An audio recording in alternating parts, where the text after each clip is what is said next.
ராமநாதபுரம் மாவட்டம் முதுகுளத்தூரில் 5000 ஏக்கர் நெற்பயிர்கள் போதிய தண்ணீரின்றி கருகி வருவதாக விவசாயிகள் வேதனை தெரிவித்துள்ளனர்.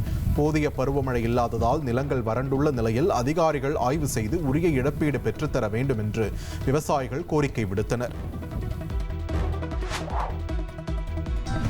ஈரோடு மாவட்டம் சத்தியமங்கலம் கோவை தேசிய நெடுஞ்சாலை பகுதியில் கடை முன் நிறுத்தி வைக்கப்பட்டிருந்த பைக்கை மர்ம நபர் திருடிச் சென்ற சிசிடிவி காட்சி வெளியாகி பரபரப்பை ஏற்படுத்தியுள்ளது. கடந்த 19ஆம் தேதி சந்தோஷ் என்பவர் கடைக்கு சென்றபோது பைக் திருடப்பட்ட நிலையில் போலீசார் விசாரணை நடத்தி வருகின்றனர்.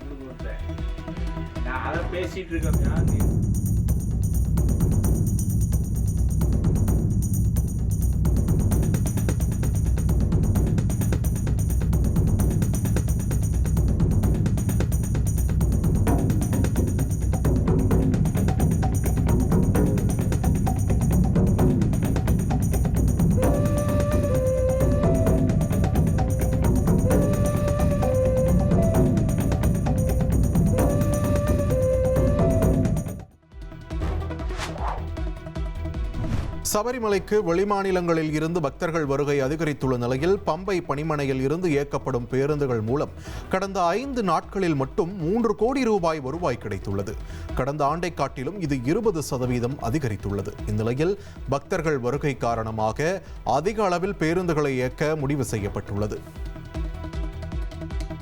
தனுஷ் முகத்தை பார்த்தாலே லவ் ஃபெயிலியரான ஃபேஸ் மாதிரி தெரிகிறதா தேரே இஷ்க் மெயின் பட ஹீரோயின் சொல்லியிருக்காங்களாம்.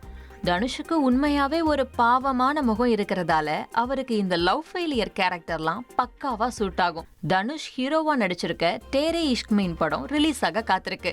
அதுக்கான ப்ரமோஷன் பணிகள்ல தனுஷ் பிஸியா இருக்காரு. இந்த நிலையில படத்தோட இயக்குனர் ஆனந்த் எல்ராயும் நடிகை கிருத்தி சனோனும் தனக்கு லவ் ஃபெயிலியரான பையன் மாதிரி முகம் இருக்கிறதா சொன்னாங்க, ஆனா அதை நான் காம்ப்ளிமெண்டா எடுத்துக்கிறேன் அப்படின்னு பாசிட்டிவா பேசியிருக்காரு தனுஷ். இனி செல்லும் இடமெல்லாம் செய்தி. தந்தி டிவியின் வாட்ஸ்அப் சேனலை ஃபாலோ பண்ணினா செல்ல இருக்கும் இடமெல்லாம் செய்தி. இதோ QR கோட் இப்பவே ஸ்கேன் பண்ணுங்க, ஃபாலோ பண்ணுங்க.